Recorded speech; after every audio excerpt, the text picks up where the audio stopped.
Bersabda Nabi sallallahu alaihi wasallam, yushikul umamu an tada'a alaikum kama tada'al akalatu ila qas'atiha. Hampir-hampir bangsa-bangsa lain ghairul muslimin memperebutkan kalian umat Islam layaknya memperebutkan makanan yang berada di mangkok, ya. Faqala qailun wa min qillatin nahnu yawma idh, maka seorang laki-laki, seorang sahabat langsung bertanya, apakah kami umat Islam waktu itu berjumlah sedikit? Jadi bayangan dia kalau umat Islam jadi makanan yang seperti makanan yang diperebutkan bangsa lain, tentunya makanannya sedikit dan yang memperebutkan banyak, ya kan? Bayangannya begitu. Sehingga dia langsung bertanya, apa karena umat Islam waktu itu berjumlah sedikit? Di luar dugaan, jawaban Rasulullah sallallahu alaihi wasallam adalah, bal antum yawma idzin katsir walakinnakum ghusaa'un ka ghusaa'is sail. Bahkan jumlah kalian umat Islam pada waktu itu sangatlah banyak, namun kalian seperti buih di genangan air, ya. Nah, jadi ini tema kita pagi hari ini, Pak, ya.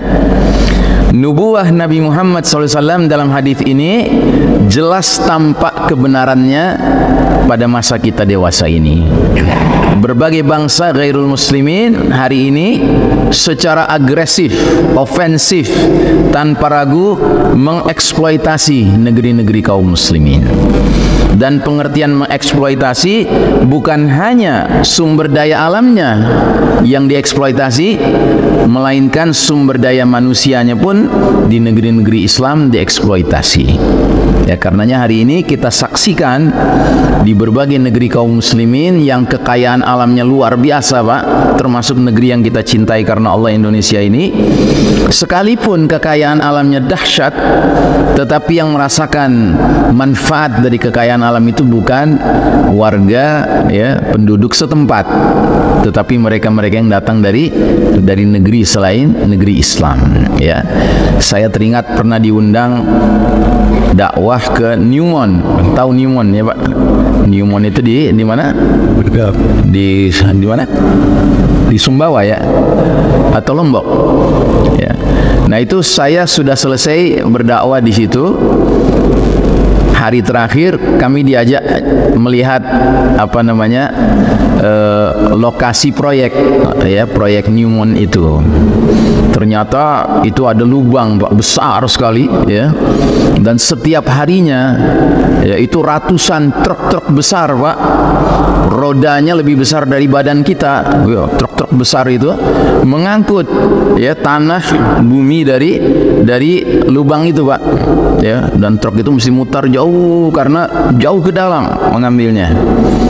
Nah, setelah diambil ini tanah ini, Pak, ini tidak kemudian diolah, diambil kekayaan alam dari tanah itu di sini di Newmont, tidak, tapi dibawa ke luar negeri, Pak. Di luar negeri sana baru kemudian diambil apa-apa kekayaan yang ada di dalamnya. Kemudian nanti luar negeri itu cuma memberikan laporan saja kepada Indonesia, ya, apa yang ada di dalamnya, gitu, ya.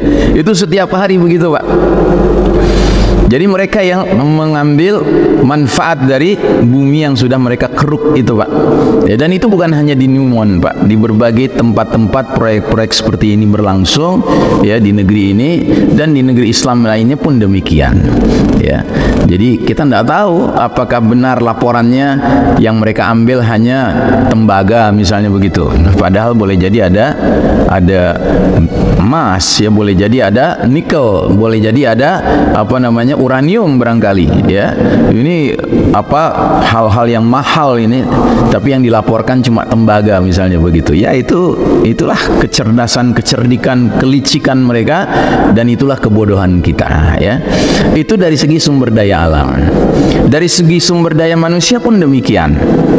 Kita lihat, ya, manusia-manusia di negeri-negeri Islam yang berarti kaum muslimin itu diperebutkan, Pak, oleh bangsa-bangsa lain. Ada yang memperebutkannya dengan bendera kapitalisme. ada yang memperebutkannya dengan bendera sekularisme, ada yang memperebutkannya dengan bendera komunisme, ada yang memperebutkannya dengan bendera LGBT, ya. Jadi akhirnya kaum muslimin di berbagai negeri-negeri kaum muslimin tercabik-cabik, Pak, ya, terkotak-kotak ke dalam kotak kapitalis, komunis, liberalis, sekularis, ya, LGBT dan seterusnya, ya. Nah, jadi mengapa hal ini dapat terjadi dan terus berlangsung hingga saat ini dan entah sampai kapan, wallahu a'lam bissawab. Hal ini dapat terjadi dikarenakan kualitas umat Islam di masa kini tidak mencerminkan kuantitasnya, ya. Jadi jumlah kita di Indonesia ini, sebut saja Indonesia ini sekarang penduduknya berapa? 270 juta, dan sebutlah umat Islam jumlahnya 230 juta dari 270 itu, ya. Nah, 230 juta ini secara jumlah, Pak, ini luar biasa, jumlah yang banyak sekali.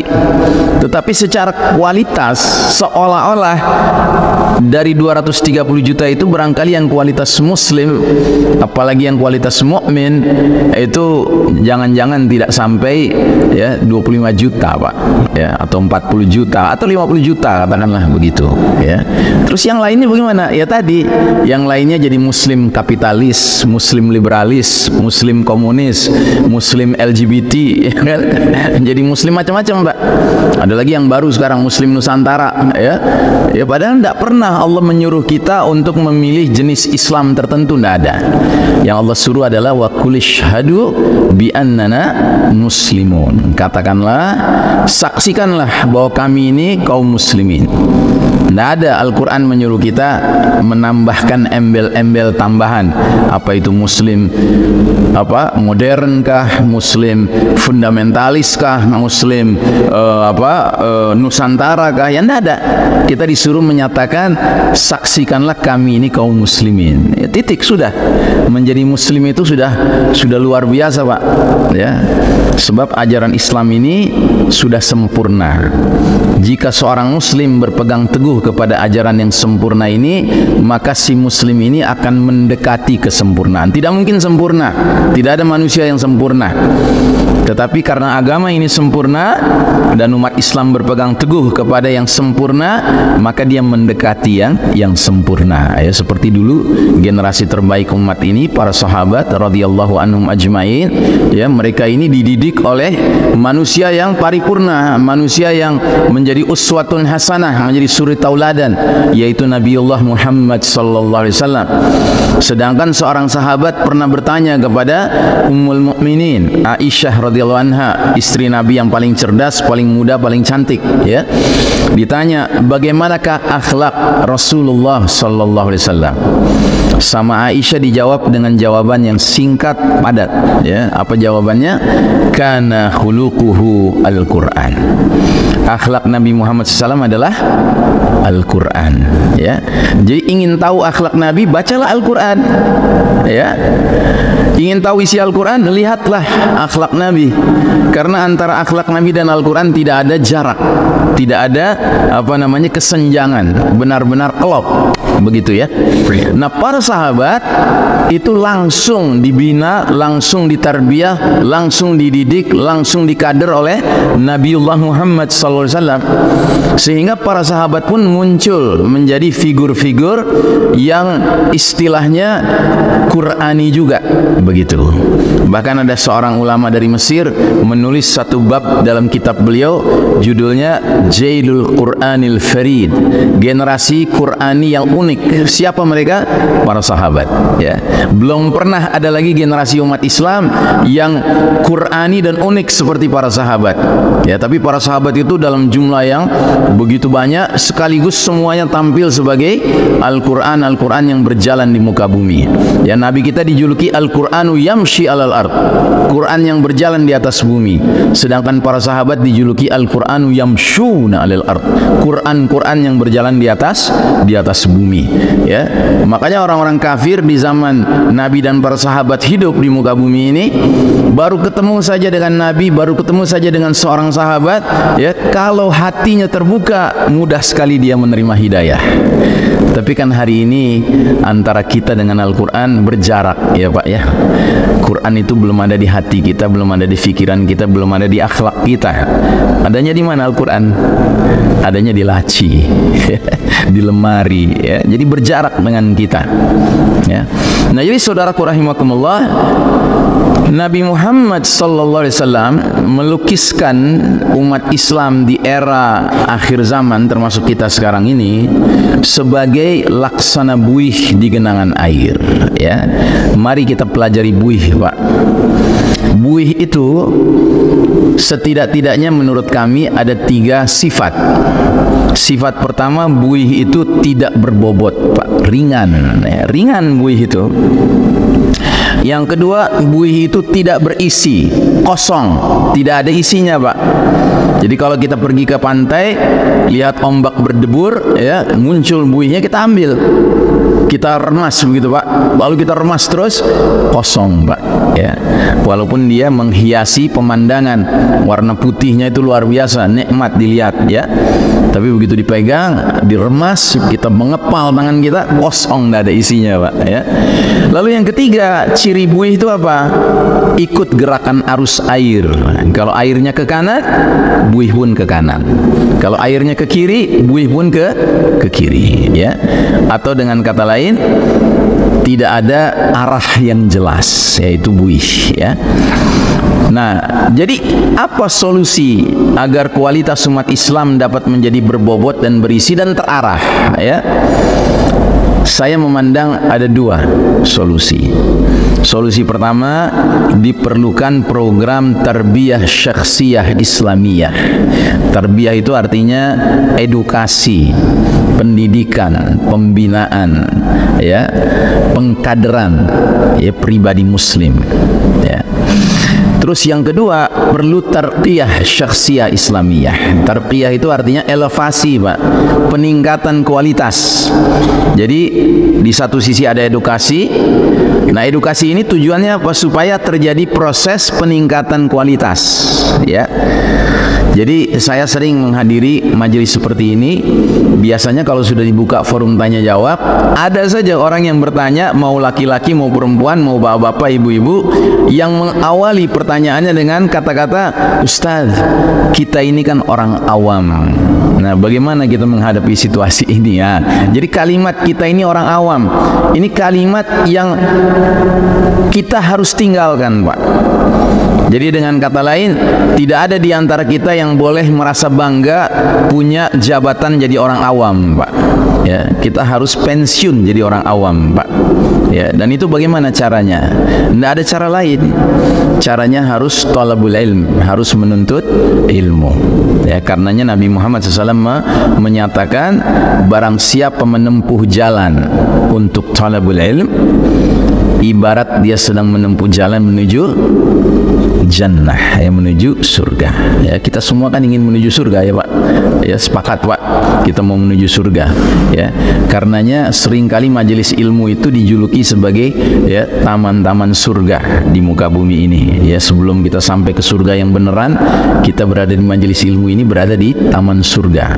Ya, sebab di majelis ilmu Allah Ta'ala akan datangkan para malaikat, ya, mendoakan rahmat dan ampunan Allah untuk mereka yang hadir di majelis ilmu, untuk menuntut dan mengajarkan ilmu semata mengejar ridha Allah Subhanahu wa Ta'ala, ya. Nah, jadi setiap muslim wajib menuntut ilmu, kemudian mengaktifkan ibadah, kemudian menampilkan akhlak mulia, dan mengokohkan intima ulil Islam, komitmennya terhadap al-Islam ini, ya. Jika 4 perkara ini bisa ditegakkan, bisa dilaksanakan, laksanakan pelan tapi pasti kita akan menyaksikan umat ini mengalami proses ya elevasi Pak, peningkatan dari posisi yang tadinya awam menjadi posisi muslim, dari muslim menjadi mukmin, dari mukmin menjadi muttaqin dan seterusnya Pak. Syukur-syukur semua kita diterima Allah dalam barisan mujahidin fi sabilillah ya. Tentunya semua itu harus bermula dari proses menjadi apa Pak? Menjadi nama masjid ini Pak. Muhajirin ya. Kita semua harus berhijrah Pak.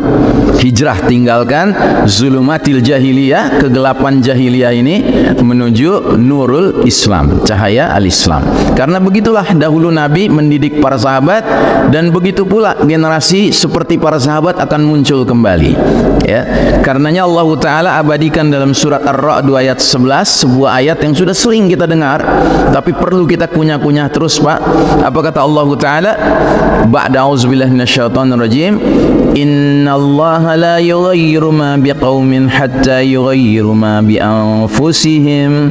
Sesungguhnya Allah Ta'ala tidak akan mengubah keadaan satu kaum sebelum mereka mengubah keadaan diri mereka sendiri. Jadi tolong perhatikan Pak, di sini ada kata kaum dan di sini ada kata anfus ya. Kaum itu artinya sekumpulan orang, kaum ya, kaum. Sedangkan anfus itu dari kata nafas, nafas itu diri-diri, satu pribadi-pribadi. Jadi tidak mungkin satu kaum ini berubah kondisinya kalau tidak diawali adanya diri-diri, pribadi-pribadi yang mengubah keadaannya masing-masing Pak ya. Jadi harus ibda binafsik, mulailah dari dirimu masing-masing. Kita harus berlomba-lomba fastabiqul khairat, terlibat dalam proses tarbiyah syakhsiyah Islamiyah, pembinaan, pendidikan, pengkaderan pribadi muslim agar mengalami tarbiyah syakhsiyah Islamiyah, elevasi pribadi muslim dari satu derajat ke derajat berikutnya. Nah, dalam sebuah hadis ya, setiap orang yang kuat imannya, kata Nabi SAW, maka syaitan akan kerdil di hadapannya. Kan musuh kita syaitan ya Pak, musuh kita ini syaitan. Allah Ta'ala mengabadikan dalam Al-Quran, inna syaitana lakum aduwan fattakhidhuhu aduwa innama yad'u hizbahu liyakunu min ashabis sa'ir. Sesungguhnya syaitan bagi kalian adalah musuh, maka perlakukanlah syaitan sebagai musuh. Apakah musuh kita ajak jabat tangan Pak? Apa musuh kita ajak ngobrol? Apa musuh kita rangkul-rangkul? Kan tidak. Musuh itu kita apakan Pak? Kita lawan, bahkan kita bunuh ya. Nah, sedangkan musuh ini sudah menyatakan kebulatan tekadnya di hadapan Allah ya. Dia bilang apa? Kata iblis ya, iblis ini dedengkotnya syaitan ya Pak. Jadi komandannya syaitan itu iblis. Iblis sudah berbulat tekad di hadapan Allah ya. Ya Allah, karena engkau sudah menyatakan aku ini sesat, maka aku akan sesatkan hamba-hamba engkau ya. Aku akan datangi mereka dari depan, dari belakang, dari kanan, dari kiri, dan engkau tidak akan jumpai kebanyakan mereka pandai bersyukur. Kebanyakan mereka akan pandai kufur ya, karena hasil provokasi iblis dan hizbus syaitan, bala tentaranya, partai syaitan ya. Nah, jadi musuh kita ini syaitan Pak ya. Dan karena musuh kita ini syaitan, kita harus tahu apa kiatnya untuk menghadapi musuh ini. Nah, Nabi memberikan, innal mu'mina la yundi syayatinahu kama yundiya ahadukum ba'irahu fis safar. Sesungguhnya orang beriman akan sanggup menundukkan setan-setannya sebagaimana salah satu dari kalian sanggup menundukkan untanya ketika dalam perjalanan ya. Kalau sekarang kita tidak naik unta ya Pak, kita sekarang naik mobil, naik motor ya kan. Kalau sama sekali kita nggak punya pengetahuan tentang bagaimana kita mengendalikan mobil kita, motor kita, bagaimana mungkin kita akan bisa mengendarainya. Nah, begitu juga dahulu zaman menggunakan onta, kuda, keledai sebagai alat perjalanan transportasi, maka Nabi mengatakan kemampuan seorang mukmin menundukkan setannya ibarat kemampuannya menundukkan onta. membentaknya, ya. Nah, dalam hadis yang lain Rasulullah SAW bersabda, inni la anzuru ila syayatinil insi wal jinni qad farru min Umar bin Khattab radhiyallahu an. Kata Nabi khusus mengenai sahabat yang bernama Umar bin Khattab radhiyallahu an, sungguh aku melihat setan dari kalangan manusia dan jin itu lari dari Umar bin Khattab. Masya Allah Ta'ala, ya Pak. Jadi Umar bin Khattab itu sedemikian sadis. Tahu sadis, Pak? Sabar dan disiplin, ya, itu sadis, ya. Jadi Umar bin Khattab itu sadis, Pak. Dia sabar dan disiplin menghadapi setan, sehingga dia jalan sendiri saja itu setan lari, Pak. Baik setan dari kalangan manusia maupun setan dari kalangan jin. Dalam hadis yang lain kata Nabi, walladzi nafsi biyadihi ma laqiyaka syaitanu qat salika fajjan illa salaka fajjan ghaira fajjik. Demi yang jiwaku ada dalam genggamannya, kata Nabi, demi Allah maksudnya, syaitan tidaklah menemui engkau Umar sama sekali ketika engkau melewati satu jalan, melainkan syaitan kala itu akan mencari jalan yang lain selain jalanmu. Masya Allah. Jadi Umar itu tidak perlu macam-macam, Pak, menghadapi syaitan. Dia jalan saja sendirian, Pak. Itu syaitan kalau sudah melihat Umar melewat jalan itu, lebih baik syaitan menyingkir saja, ya. Nah, ini kualitas para sahabat, Pak, seperti itu, ya. Jadi jangankan harus sekian orang menghadapi satu setan. Ini Umar sendirian, setan berkumpul saja bubar, Pak, perkumpulannya, majelisnya bubar. Ya, karena mereka takut sekali dengan Umar yang begitu sabar dan disiplin menghadapi setan. Kalau kita zaman sekarang, yang terjadi sebaliknya, Pak. 5 orang muslim, laki-laki semua, jalan di malam hari, malam Jumat, lewat suatu kuburan, ada suara, itu 5 muslim tuh lari semua, Pak. Gitu, padahal belum lihat setannya, ya. Alangkah jauhnya perbedaan kita dengan, ya, khairul qarn, sebaik-baik generasi para sahabat radhiyallahu anhum ajmain. Dan yang seperti ini, Pak, di kalangan para sahabat itu bertaburan mentalitas seperti ini. Kita ambil contoh kisah Rib'i bin Amir, seorang diri diutus oleh Sa'ad bin Abi Waqqas radhiyallahu anhu, seorang sahabat juga, untuk menemui panglima Persia Rustum namanya. Dan panglima Persia ini terkenal legendaris dan ditakuti, Pak, ya. Ingat dulu sewaktu Nabi dan para sahabat berjuang di Jazirah Arab, ada 2 superpower, Pak. Di sebelah barat ada Romawi, di sebelah timur ada Persia. Nah, jadi Persia ini suatu ketika di zaman Umar bin Khattab radhiyallahu anhu ingin ditaklukkan oleh umat Islam. Maka Umar bin Khattab mengutus komandan bernama Sa'ad bin Abi Waqqas radhiyallahu anhu untuk membawa pasukan ke tepi negeri Islam berbatasan dengan Persia. Tapi sebelum terjadi apa-apa, ya, adalah kebiasaan umat Islam mengirim duta terlebih dahulu kepada pihak musuh, ya. Dalam hal ini Sa'ad bin Abi Waqqas memilih sahabat Rib'i bin Amir radhiyallahu an untuk pergi menemui panglima Persia Rustum. Maka seorang diri berangkatlah Rib'i mengendarai kudanya melewati padang pasir. Ternyata dari kejauhan Rib'i sudah melihat tendanya Rustum. Dari mana dia tahu itu tendanya Rustum? Karena di depan tenda itu, di depan pintunya sudah digelar karpet panjang, karpet kehormatan untuk menerima tamu, ya. Karpetnya panjang, ya. Nah, ketika Rib'i mendekati karpet itu, dia mau turun dari kudanya, tapi dia dapati karpet itu panjang sekali, Pak. Sedangkan dia sudah lelah berkuda. Buat apa dalam rangka menghormati karpet harus turun jalan kaki, makin lelah kan? Akhirnya sama Rib'i apa yang dia lakukan? Ya sudah, dia naiki saja karpet itu dengan kuda-kudanya. Bahkan dia ingin kalau bisa dia masuk langsung dengan kudanya ke dalam tenda itu lewat pintu itu. Tapi pintunya pendek. Tidak mungkin kuda itu bisa masuk ke dalam pintu itu. Akhirnya dia turun. Begitu dia mau masuk tenda itu, ternyata pintunya dibuat rendah, Pak. Sehingga terpaksa kalau mau masuk lewat pintu itu harus menunduk, ya. Maka Rib'i dalam hatinya, Panglima Persia ini pintar juga dia. Dia mengharuskan kita Muslim untuk tunduk kepada dia sebelum apa-apa. Ya, sedangkan dia yakin yang namanya ruku, tunduk, sujud itu hanya milik Allah Subhanahu wa taala.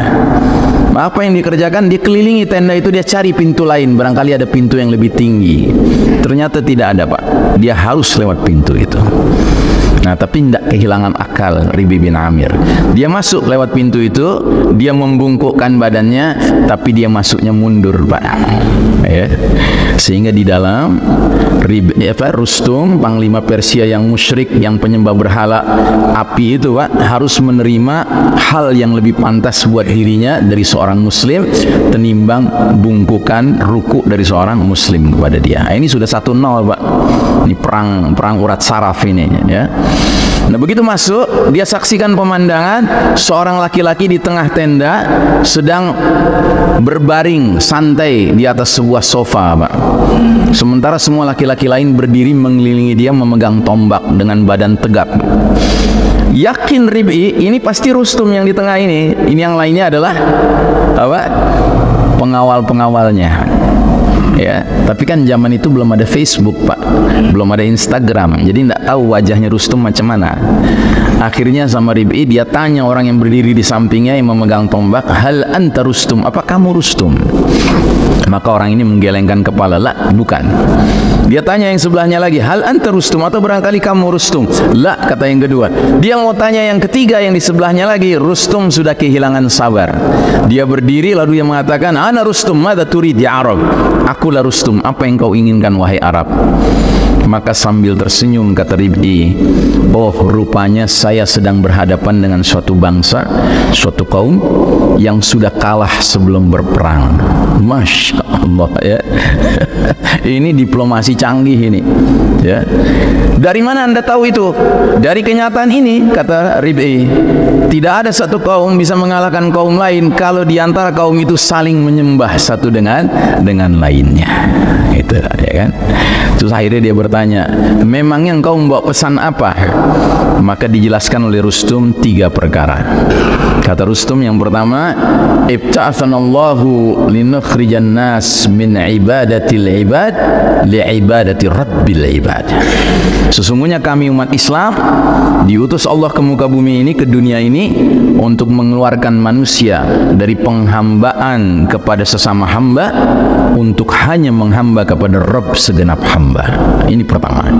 Yang kedua kata Rib'i, ibta'atanallahu linukhrijan nas min dayiqid dunya ila si'atid dunya wal akhirah.